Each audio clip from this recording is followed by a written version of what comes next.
ভাবতে পারো তোমার চারপাশে কেউ আছেই যে তোমাকে সব সময় রক্ষা করছে, তোমার কষ্টের দিনে পাশে থেকেছে, কিন্তু তুমি তাকে কোনোদিন দেখোনি।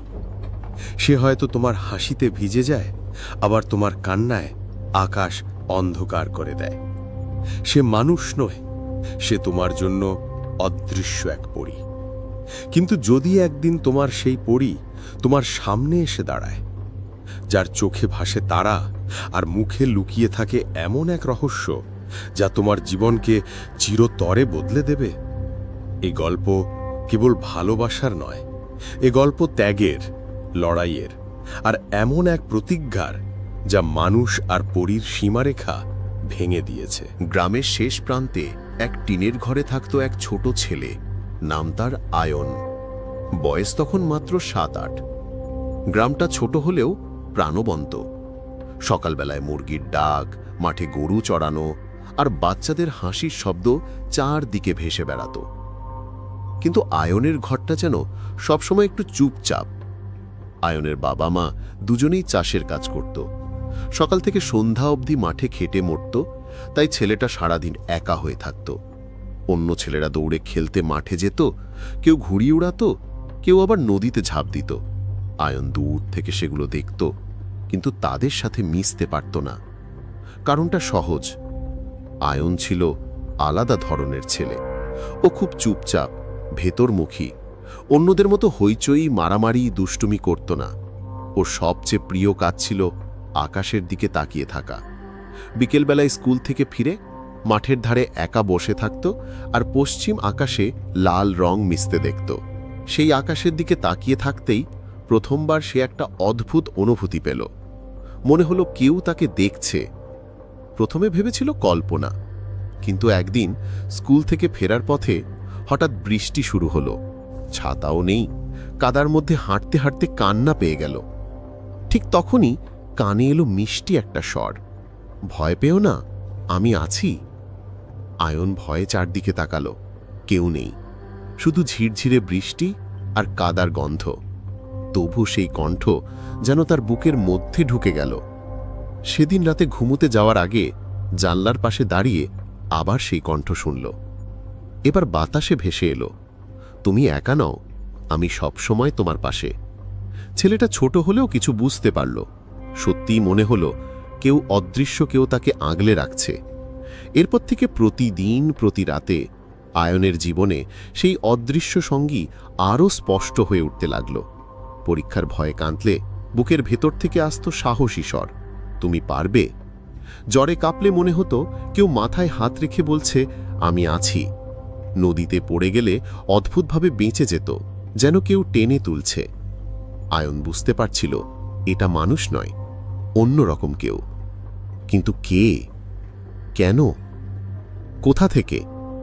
এই প্রশ্নগুলো তার শৈশবকে রহস্যময় করে তুলেছিল। সময় বয়ে যায়, আয়ন ধীরে ধীরে কিশোর থেকে তরুণ হয়ে উঠছে।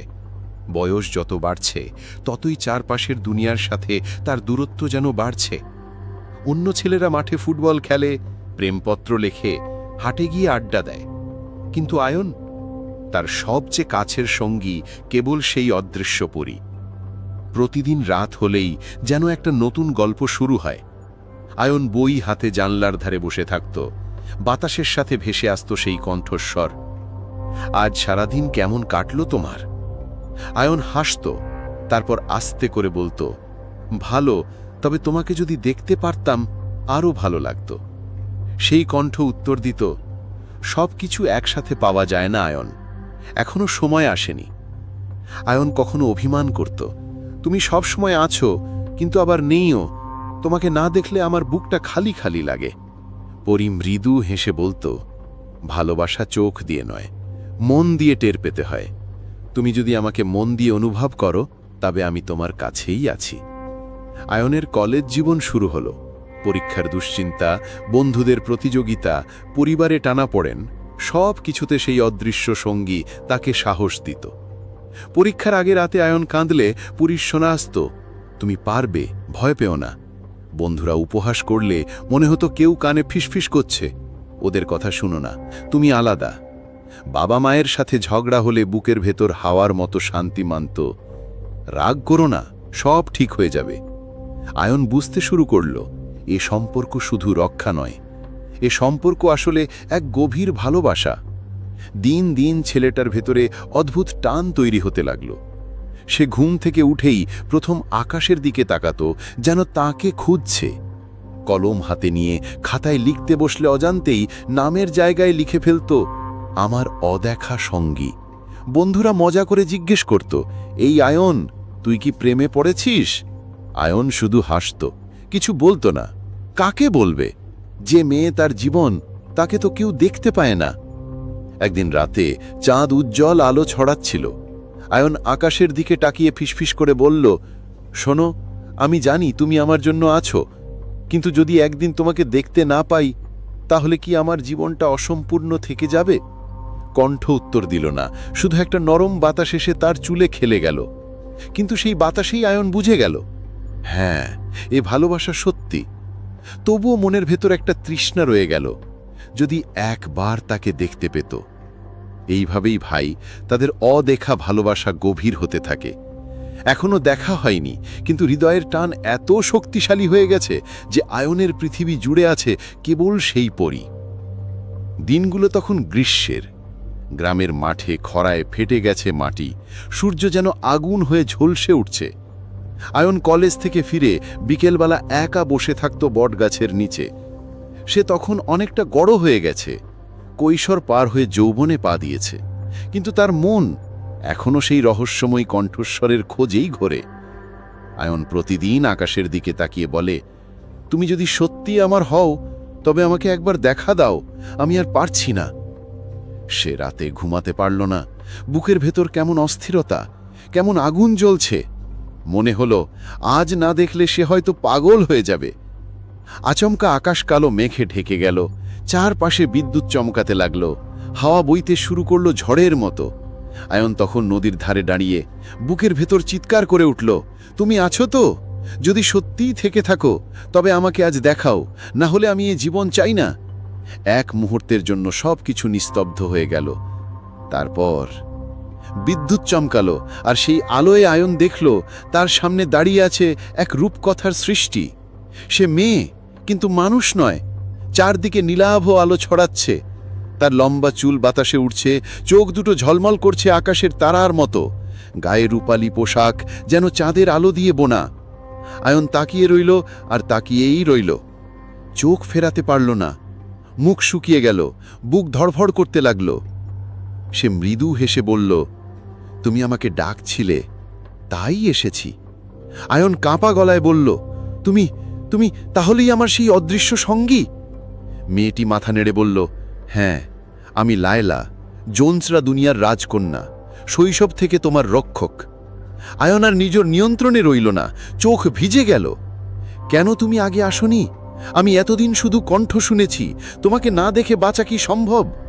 লায়লা নরম স্বরে বলল, নিয়ম ছিল আয়ন, মানুষ আর পরী একে অপরকে দেখতে পায় না, কিন্তু তোমার ডাক এত তীব্র ছিল, আমি থামাতে পারিনি নিজেকে। আয়ন স্তব্ধ হয়ে তাকিয়ে রইল, মনে হলো তার জীবনের সব শূন্যতা এক মুহূর্তে ভরে গেছে। সে ফিসফিস করে বলল, তুমি এত সুন্দর, আমি তোমাকে হারাতে চাই না। লায়লা চোখ নামিয়ে মৃদু হাসল, কিন্তু তার হাসির আড়ালে যেন এক ভয় লুকোনো। মনে রেখো, আমাকে দেখার মানেই হলো এখন থেকে তোমার জীবন বদলে যাবে, আর ফিরবার পথ নেই। আয়ন উত্তর দিল, যদি সেই পথে তুমি থাকো, তবে আমি প্রস্তুত। সেই মুহূর্তে চারপাশের ঝড় থেমে গেল, আকাশ ভরে গেল তারা দিয়ে, আর প্রথমবারের মতো মানুষ আর পরীর চোখাচোখি হলো, যেখানে শুরু হলো নতুন ভালোবাসার অধ্যায়। লায়লার সাথে প্রথম দেখা হওয়ার পর আয়নের জীবন বদলে গেল। আগে সে যে একা থাকত, দুঃখী থাকত, এখন মনে হলো তার পৃথিবী ভরে গেছে আলোয়। দিন রাত শুধু লায়লার কথাই ভাবত। সে মাঠে হাঁটলেও মনে হতো পাশে লায়লা আছে। নদীর ধারে বসলে বাতাসে ভেসে আসত তার হাসি। কলেজে ক্লাস চলাকালেও খাতার কোণে আঁকতে থাকত রূপালী পোশাক, লম্বা চুল, তারা ভরা চোখ। লায়লা প্রায় প্রতিদিন রাতেই আসত, ঝিকমিক আলোয় ভেসে উঠে বসত আয়নের সামনে। আজ সারাদিন কেমন কাটলো? আয়ন বলতো, তুমি এলে বললেই তো দিনটা সুন্দর হয়ে যায়। তাদের সেই রাতের আলাপ, হাসি, ছোট ছোট খুনসুটি সব কিছুতে প্রেম গাঢ় হতে থাকলো। কিন্তু সুখ বেশি দিন স্থায়ী হলো না। একদিন আয়নের বাবা মাকে ডাকলেন। শোনো আয়ন, তোর বয়স হয়েছে, এবার বিয়ের কথা ভাবতে হবে। পাশে গ্রামের এক ভালো মেয়ে আছে, সুন্দরী, ভদ্র, আমাদের পছন্দ। আয়ন আতকে উঠল। বিয়ে? কিন্তু আমি তো এখনো প্রস্তুত নই। বাবা রেগে বললেন, কি প্রস্তুতি? ছেলে মানুষ বড় হয়েছে, সংসার করতে হবে, আমরা যা ঠিক করব সেটাই হবে। আয়ন চুপ করে গেল। সে বুঝল তার পরিবারের সিদ্ধান্তের সামনে তার কথা বলার অধিকার নেই। সেদিন রাতে লায়লা এলো। তার চোখে ছিল আগুন। তুমি কেন চুপ করে রইলে? তুমি কি অন্য কাউকে বিয়ে করতে রাজি? আয়ন কেঁপে উঠল। না লায়লা, আমি কখনো অন্য কাউকে চাই না। আমি শুধু তোমাকে চাই। লায়লার চোখ ভিজে গেল। তুমি বুঝতে পারছো না আয়ন, যদি তুমি অন্য কাউকে বিয়ে করো, আমি তোমাকে ছেড়ে চলে যাব। আমি তোমাকে ভাগ করতে পারবো না। আয়ন তার দিকে হাত বাড়িয়ে বলল, আমি প্রতিজ্ঞা করছি তোমাকে ছাড়া কাউকে বিয়ে করব না। কিন্তু সমস্যা হলো, এই প্রতিজ্ঞা কি পরিবার মেনে নেবে?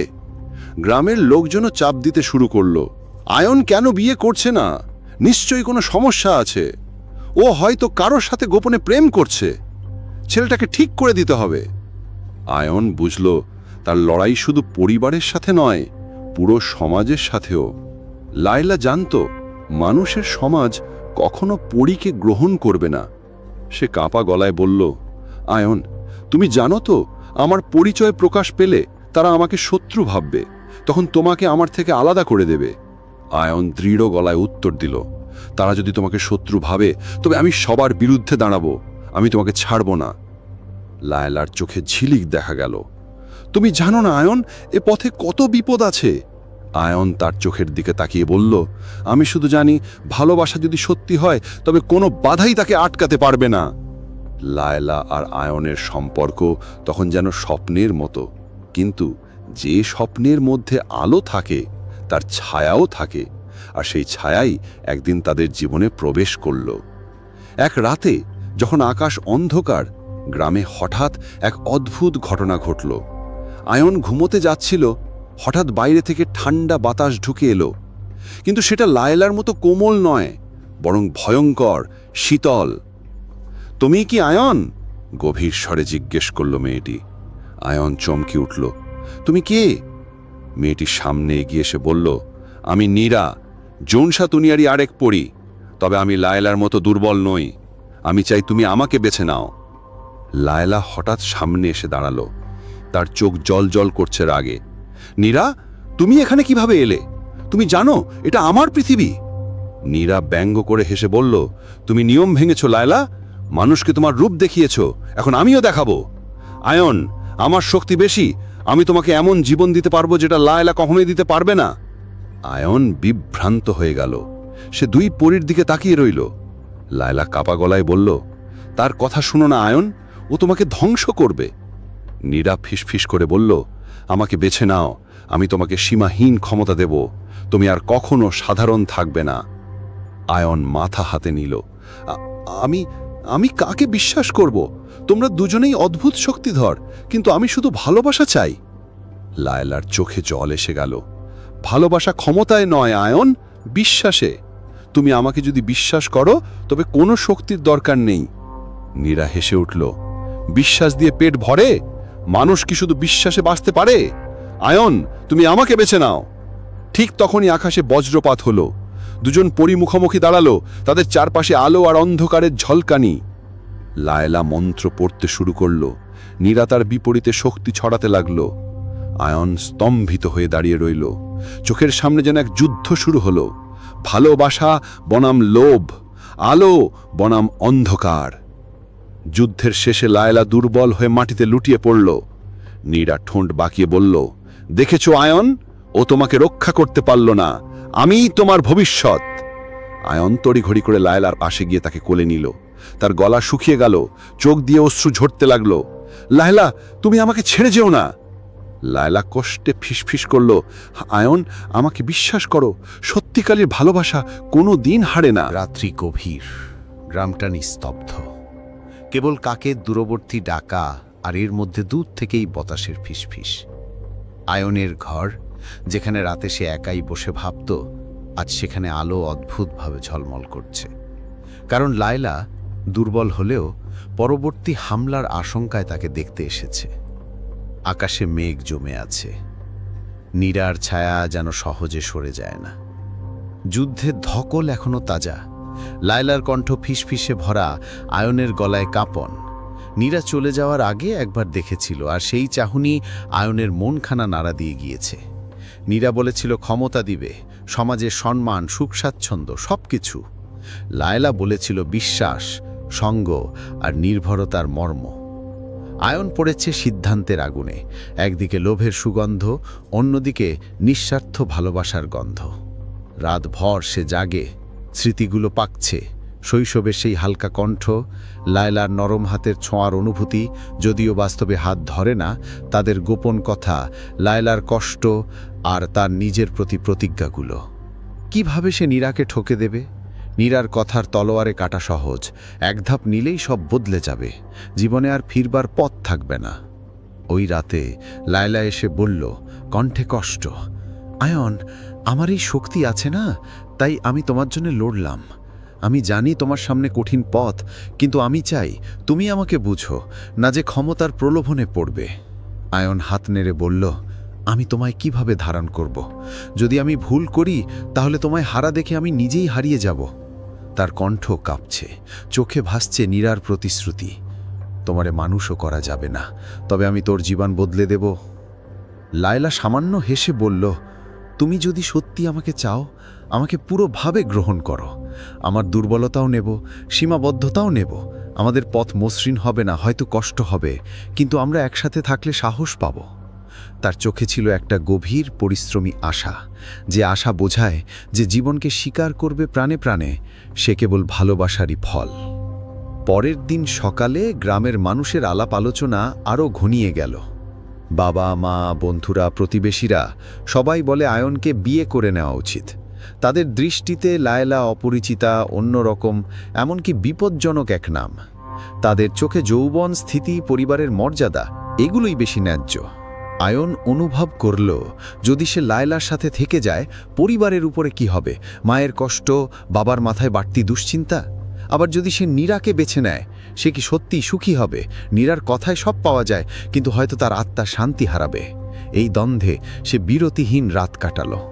শপথ নিতে গিয়ে সে নিজের কাছে কিছু অদ্ভুত করে বলল, নীরার প্রলোভনই যদি সত্যি জীবনকে উন্নত করে, তবুও তার হৃদয়ে যে চিহ্ন আছে তার মুছে যাবে না।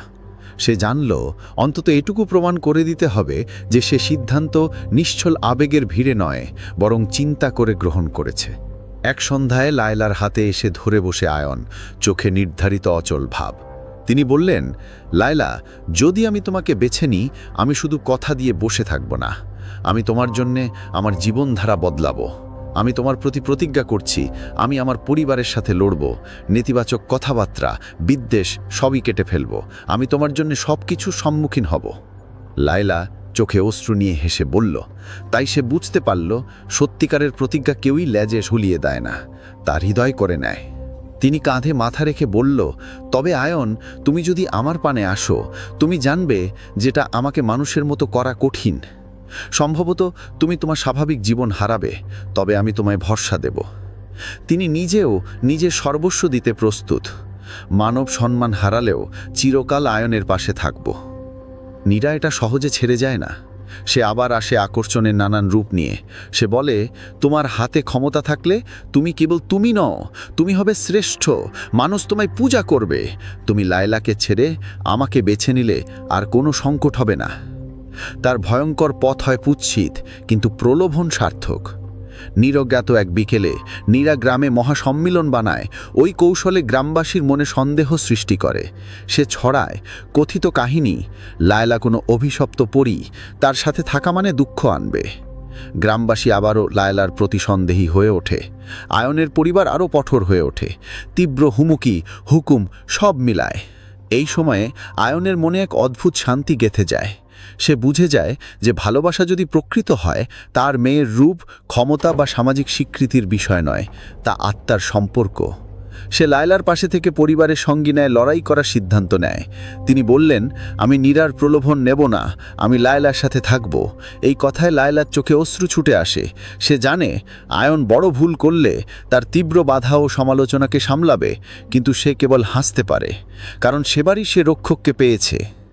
পরিবার প্রথমে প্রতিক্রিয়ায় শক্ত। বাবা মা গোপনে কাঁদে, গ্রামের লোকজন হাসি ঠাট্টা করে, কেউ কেউ বাড়িতে এসে গল্প ছড়ায় যে আয়ন পাগল হয়ে গেছে। তাদের নাম ব্ল্যাকমেইল করা শুরু হয়।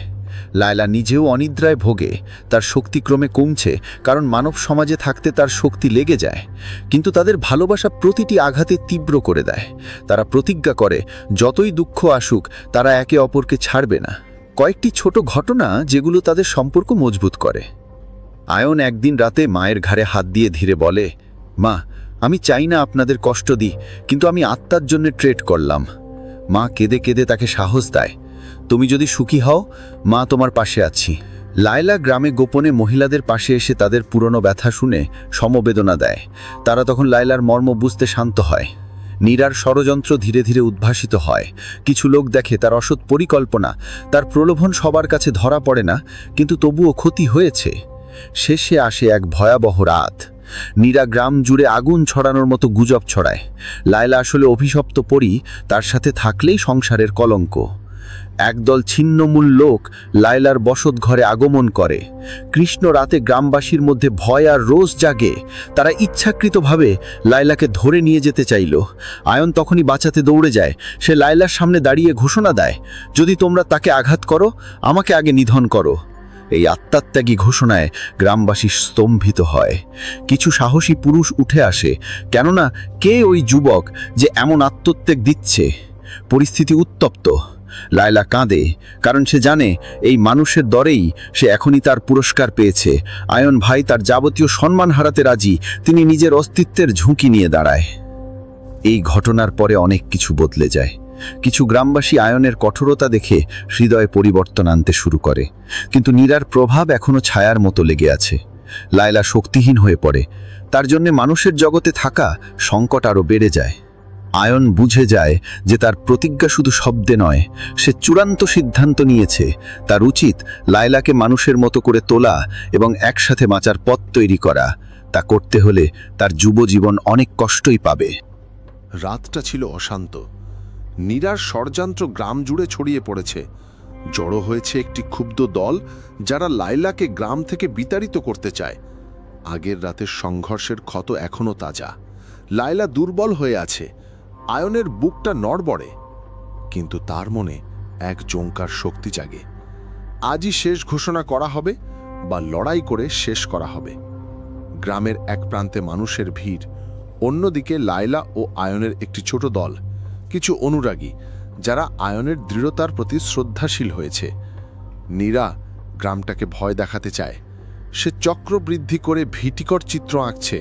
লায়লা অপদস্থ হবে, আয়নের নাম কলঙ্কিত হবে। নীরার শক্তি তখন খুব বেশি। সে দাবি করে, মানুষ নয়, যদি পরীকে কেউ গ্রহণ করে তার সমাজের জন্য বিপদ। আয়ন জানে কথা দিয়ে কেউ থামবে না। আজকে তার কাজে নামা ছাড়া উপায় নেই। সে চুপচাপ এগিয়ে আসে, নিজ চোখে দেখে লোকেদের মধ্যে থাকা সন্দেহ ও ভীতিকে।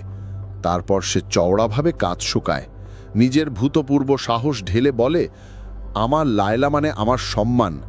যে কেউ তাকে আঘাত করবে তার সঙ্গে আমি দাঁড়াবো না। কিন্তু আমি এটাও জানি যে আমি শুধু কণ্ঠ দিয়ে জেতার লোক নই, আমি আমার জীবন দিয়েও লড়ব। নীরা তা মেনে নিল না। সে গ্রামে এলোকের মতো ঝলসে উঠল। লালাভ অন্ধকারে সে বলল, তুমি যারা এখানে আছো, বলো তোমরা কি চাই, শক্তি নাকি ভ্রাতা ভাইয়ের কণ্ঠ? তার কণ্ঠর সুরে ভীতি ছড়িয়ে গেল। সে গ্রামে আলোর বদলে ছায়া ঢুকিয়ে দিল। মানুষদের মনে ভয় বেড়ে গেল। অনেকেই ফিরে গেল, অনেকে পিছিয়ে পড়ল। লায়লার পক্ষে দাঁড়ানোর মতো সাহস বিলীন হয়ে আসলো। আয়ন তখন একটা সিদ্ধান্ত নিল। আজকে শুধু কথা দিয়ে নয়, রক্ত দিয়ে না হোক, প্রতিজ্ঞা দিয়ে নয়, তিনি এমন এক কাজ করবেন যা লায়লার প্রতি তার প্রেমকে অক্ষয় করে দিবে। তিনি জানতেন একটি মহাপ্রচেষ্টাই নীরাকে থামাতে পারে। তবে তাতে কি তার কিছু হারাতে হবে? হ্যাঁ, হতে পারে। কিন্তু তিনি ভয় পেলেন না। লায়লা দাঁড়িয়েছিল, তার চোখে জল কিন্তু শরীরে শক্তি কম। সে জানত আয়নকে যে পথে হাঁটতে বলছে তা তার জন্য কত বড় ব্যথা হতো। আয়ন তার হাত ধরে বলল, তুমি আমার কাছে আসো। আমি তোমাকে পুরুষের মতো করে তুলব না, আমি তোমায় মানব বানাতে চাই না। আমি চাই আমরা এক পৃথিবীতে, এক সুতায় এক জীবন কাটাবো। তবে মানুষের সমাজে বাঁচতে গেলে আমার কিছু চাল ফেরত দিতে হবে। এ কথা শোনার পর লায়লার চোখে জল ভরা হয়ে গেল। সে কাঁপা কণ্ঠে বলল, তুমি কি নিজের সত্তার ছিটে ফোঁটা ছিঁড়ে দেবে? তুমি কি তোমার স্বাভাবিক জীবন ত্যাগ করবে? আয়ন নির্ধারিত চোখে বলল, আমি তুতেই বাঁচতে চাই, আমি তোর সাথে থাকতে চাই। যদি তুই মানুষ হতে পারিস না, তবে তুই যেমন আছিস তেমন থাক, আমি তোর কাছে মানিয়ে নেব। এই মুহূর্তে লায়লার মন গভীরভাবে নলিল। সে দেখতে পেল এই মানুষটি তার জন্য কতটা ত্যাগ করতে রাজি। সেই ত্যাগের কাছে নিরাশ শক্তি সব জাল বুঝাল। লায়লা সিদ্ধান্ত নিল সে আর নিজেকে লুকাবে না। নীরা লড়াই চাইল, কিন্তু সে একা নয়। আয়নের কথা কজন শুনেছে? কিছু লোক ইতোমধ্যে লায়লার মানবিকতা দেখেছে, বিশেষ করে সেই মহিলারা যাদের লায়লা গোপনে সাহায্য করেছে। তারা এবার বেরিয়ে আসে। চলমান গ্রামবাসীর মধ্যে কিছু সাহসী কণ্ঠ উঠে আসে, আমরা তাকে ছাড়া গ্রাম চাই না। তারা লায়লার পক্ষে দাঁড়ায়। এই মানবিক প্রতিচ্ছবি নীরার মূল শক্তি ভাঙে। কারণ নীরা পরীর শক্তি দিয়ে কায়দা দেখালেও মানুষের হৃদয় জিততে পারে না। লড়াই শুরু হলে আয়ন লায়লার সামনের সারিতে দাঁড়ায়, লায়লা তার পাশে, তাদের পাশে গ্রামবাসীর কিছুমান সাহসী মানুষ। নীরা অসংখ্য অশুভ শক্তি ঝাড়ে, কিন্তু মানুষের ঐক্য আর আয়নের নিঃস্বার্থ সাহস সেই শক্তি প্রতিহত করতে শুরু করে। আকস্মিকভাবে নীরার শক্তির কেন্দ্রবিন্দুতে আঘাত হানতে করে লায়লার এক মধুর স্পর্শ নীরার জীবনী শক্তি এক অচেনা কাঁপনে ভেঙে পড়ে। কারণ লায়লার ভালোবাসা আর মানুষের সমর্থন মিলেই একটি নতুন শক্তি গঠন করে, ভালোবাসার শক্তি, যা নীরার প্রলোভন শক্তির তুলনায় গভীর এবং অক্ষয়। নীরা হেরে যায়, সে চেঁচামেচি করে পালায়, আর গ্রামের ওপারে অদৃশ্য হয়ে যায়। নীরা চলে যাবার পরে গ্রাম আবার ধীরে ধীরে স্বাভাবিক হয়ে আসে। কিন্তু এই যাত্রায় বড় ক্ষতি এসেছে। লায়লার শক্তি এতটা ক্ষয়প্রাপ্ত যে সে মানুষদের সাথে একইভাবে থাকতে আর পারবেন না। কিন্তু লায়লা নিজেকে বদলে দিতে চায়। সে নিজের শক্তির একটা অংশ ত্যাগ করে দিয়েছিল, মানুষের বিশ্বের ন্যূনতম শারীরিক সীমা মেনে নিতে, যেন সে আয়নের পাশে থাকতে পারে। সে পুরোটাই মানুষ হয়ে উঠছে না, কিন্তু তার শক্তি এখন এত কম যে আমরা তাকে এক ধরনের মধ্যবর্তী মারে দেখতে পাই, মানুষের মতো কিছুটা, পরীর মতো কিছুটা। আয়ন জানে এই পথ সহজ নয়। গ্রামবাসীর মধ্যেকার দ্বিধা, সন্দেহ ধীরে ধীরে কমতে থাকে, কারণ তারা লায়লার প্রতি তার সহানুভূতি ও ত্যাগ দেখেছে। আয়নের পরিবারও ধীরে ধীরে তার সিদ্ধান্ত মেনে নেয়। অনেক রাতের কথোপকথন, স্ত্রী ও শৈশবীয় মৃতিচারণ এবং লায়লার সরাসরি মানুষের কাজ, সব মিলিয়ে মানুষ ধীরে ধীরে পরিবর্তিত হয়। লিলে আর আয়নের মাঝে চূড়ান্ত মিলনটা হলো এমন কোনো বড় অনুষ্ঠান বা রাজকীয় সমাবেশ হয়নি, বরং এক শান্ত বিকালে বটগাছের তলায় আয়ন এবং লায়লা শান্তভাবে বসে থাকলেন। তারা ঘরের সামনে বিশাল আগুন ধরিয়ে রেখেছিল। সব বাদ্য, সব শব্দ থেমে গেছে, শুধু তারা দুজনে। আয়ন হাত বাড়ালো, লায়লা তার হাতে এসে ধরল। এবার কেউ চোখ বন্ধ করে বলল না যে সে দেখতে পাচ্ছে না। তারা মুখোমুখি বসে একে অপরের চোখে চক করে দেখল। এবার তাদের চোখে ছিল অদৃশ্যতার শেষতা। তারা পরস্পরের অনুভূতিতে আবদ্ধ। লায়লা মৃদু হাসল। তুমি জানো, মানুষ হওয়া মানে অনেক ব্যথা পেতে হয়, কিন্তু আজ যদি আমি মানুষের মতো থাকি, আমি তোমার পাশে থাকব। আয়ন তার মাথায় কপাল ঠেকালো। আমি চাই না তুমি শক্তি হেরে যাও, আমি চাই আমি তোমার সাথে থাকতে পারি যা তুমি এখন। তারা চেপে ধরে বসল। এমনি নয় যে তাদের জীবনে আরও কষ্ট আসবে, অনেকবার হাসি ভেঙে পড়বে, আবার গৃহশান্তি ফিরে আসবে, কিন্তু তারা একে অপরকে পেয়েছে, আর সেটাই ছিল সব কিছুর ওপরে। বছর কেটে গেল, নীরা আর ফিরল না। লায়লা গ্রামে মানুষের সেবায় নিজেকে নিবেদিত করে দিল। সে ছোটদের পড়াতো, মহিলাদের গোছাতো, দরিদ্রদের পাশে দাঁড়াতো। সে কখনো ছায়াময় কোনো রূপ দেখায়নি। সে এখন সাধারণ জীবনে তার প্রেমের সঙ্গে মিশে গেছে। আয়ন গ্রামবাসীর জন্য অনেক কাজ করল, মাঠে নতুন সুড়ঙ্গ, স্কুলে পাঠদান, এবং লায়লার সাথে গ্রামের মানুষের পারস্পরিক সম্পর্ক গড়ে তুলল। মানুষ অনেক দিন পরে বুঝল, ভালোবাসা যদি সত্যি হয় তা সমাজও বদলে দিতে পারে। তারা লায়লার প্রতি যত্ন দেখালো।